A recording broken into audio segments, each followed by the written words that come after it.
अस्सलाम वालेकुम। Basic concept series में जो आज टर्म है हमारे पास वो है सर्कुलर डेबिट। सर्कुलर डेबिट related to economic concept. Circular डेबिट एक पाकिस्तान का ऐसा इशू है जो पाकिस्तान की इकॉनमी को बहुत ज़्यादा नुकसान दे रहा है। सर्कुलर डेबिट का रिलेशन जो है वो एनर्जी सेक्टर के साथ है। पाकिस्तान में 70% बिजली ऑयल से प्रोड्यूस होती है और ऑयल पाकिस्तान बाहर के मुल्कों से इम्पोर्ट करता है और सर्कुलर डेबिट का ताल्लुक इस ऑयल से जो बिजली बनती है उसके साथ है। सो हम बिजली प्रोडक्शन से लेकर बिजली कंज्यूमर तक का जो कंप्लीट प्रोसेस है वो देखेंगे और फिर हम देखेंगे कि सर्कुलर डेबिट किस तरीके से रिलेट करता है एनर्जी सेक्टर के साथ। जैसा कि हमने पहले कहा है कि 70% इलेक्ट्रिसिटी ऑयल से बनती है और ऑयल हम बाहर के मुल्कों से इंपोर्ट करते हैं। पाकिस्तान में कुछ स्टेट ऑयल कंपनीज है जिसमें लाइक PSO वगैरह ये बाहर की कंपनी से बाहर के मुल्कों से ऑयल ख़रीदते हैं और ये जो ऑयल है ये उधार पे लिया गया होता है जिसको हम डेफिसिट पेमेंट कहते हैं। मतलब पेमेंट आने वाले सालों में जो है ये पूरी की जाएगी। सो स्टेट ऑयल कंपनी जो उधार पे ऑयल लेकर उधार पे ऑयल देती हैं आगे इलेक्ट्रिसिटी प्रोड्यूसर कंपनीज को, जिसके अंदर IPPSC आ जाते हैं या वापडा आ जाती है। एक तरफ स्टेट ऑयल कंपनी जो है वो उधार पे ऑयल ले रही होती हैं और उधार पे लेने के बाद आगे उधार पे ऑयल जो है उन कंपनीज़ को बेच रही होती हैं जो बिजली प्रोड्यूस करते हैं और उनको उसके बाद IPPS जो बिजली प्रोड्यूस कर रही होती हैं उनको डिस्कोज को आगे जो है डिस्कोज कौन से होते हैं डिस्ट्रीब्यूशन कंपनीज उनको दे रही होती है। हर डिस्ट्रिक्ट में डिफरेंट डिस्कोज होती हैं, जैसे हमने सुना होता है लेस्को, फेस्को, मेपको एक्सेट्रा। यहाँ से बिजली ग्रिड के स्टेशन तक बिजली जाती है और वहाँ से आगे कंज्यूमर को मिलती है और बाद में बिजली के जो बिल्स होते हैं वो पे किए जाते हैं।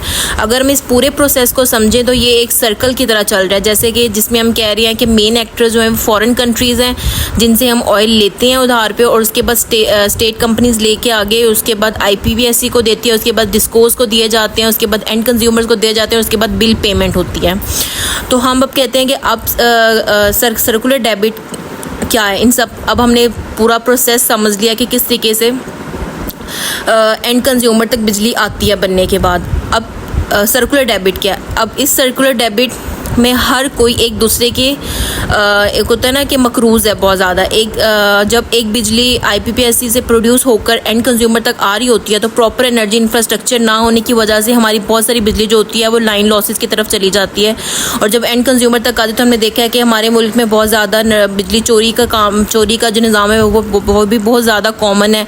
तो जब एंड कंज्यूमर तक बिजली आती है तो एक ग्रुप जो होता है वो बिजली चोरी की तरफ बैठा होता है। तो जब लाइन लॉसेस और बिजली चोरी के दो रीजंस बनती हैं तो उस वजह से जो कंज्यूमर तक बिजली जो पहुंच रही होती है और आ रही होती है और जो कंज्यूमर उस बिजली की पेमेंट बैक करते हैं वो पेमेंट इतनी नहीं होती जितनी डिस्कोज ने सोच के रखी होती है। और फिर जब एंड कंज्यूमर जो है डिस्कोज को पैसे नहीं दे पाता जितने उनका एस्टिमेट होता है, डिस्कोज IPPSC को पैसे नहीं दे पाता और IPPSC जो है वो स्टेट ऑयल कंपनीज को नहीं दे पाता और इसी तरह वो आगे फॉरेन कंट्रीज़ को नहीं दे पाते जिनसे ऑयल वो उधार पे लेते हैं। और इस तरीके से ऑयल जो फॉरेन कंट्रीज़ होती हैं वो ऑयल की सप्लाई बंद कर देती हैं और जब ऑयल की सप्लाई बंद होती है इस तरह लोड शेडिंग क्रिएट होती है और इसी तरीके से बर्डन जो होता है ये सारा गवर्नमेंट पर आ जाता है क्योंकि गवर्नमेंट की फिर जिम्मेदारी बन जाती है कि वो फॉरेन कंट्रीज़ को स्टेट ऑयल कंपनीज़ को पैसे दे और जब उन्होंने पैसे फिर गवर्नमेंट ने देने होते हैं तो वो फिर बाहर के मुल्कों से लोन लेने लग जाती है।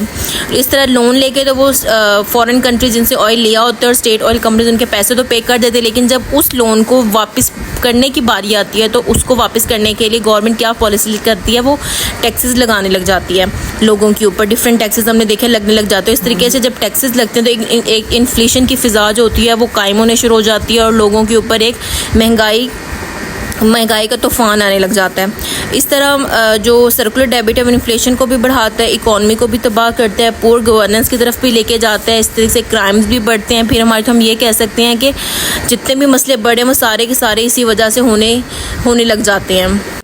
सर्कुलर डेबिट ये है। अब सर्कुलर डेबिट पाकिस्तान में क्या स्टैटिक्स चल रही हैं 2019 और 2023 की फिजिकल ईयर में जो रिपोर्ट आई थी उसमें देखा गया था कि 1.5 से उसको at the end of the year 2.15 trillion तक चला गया है। गवर्नमेंट को चाहिए कि सर्कुलर डेबिट से खुद को निकालने के लिए सबसे पहले मेन काम जो है वो एनर्जी सेक्टर इंफ्रास्ट्रक्चर को इम्प्रूव करने की बहुत ज़्यादा ज़रूरत है। जब तक एनर्जी सेक्टर इंफ्रास्ट्रक्चर इम्प्रूव नहीं होंगे तब तक हम कभी भी सर्कुलर डेबिट से नहीं निकल सकते। जब तक सर्कुलर डेबिट से नहीं निकलेंगे तब तक हमारे जितने भी बाकी सोशल इश्यूज़ हैं जिसमें हमारी इकॉनमी तबाह रही है, जिसमें हमें इन्फ्लेशन बहुत ज़्यादा एकदम से आ जाती है और इन चीज़ों से हम कभी भी नहीं निकल पाएंगे। वीडियो यहीं तक थी। मज़ीद कोई क्वेश्चन हो तो आप लोग कमेंट सेक्शन में पूछ सकते हैं और इंस्टाग्राम चैनल का लिंक भी आप लोगों के पास, वहाँ भी मेरे से आप क्वेश्चन पूछ सकते हैं। दुआ में याद रखिएगा। अल्लाह हाफ़िज़।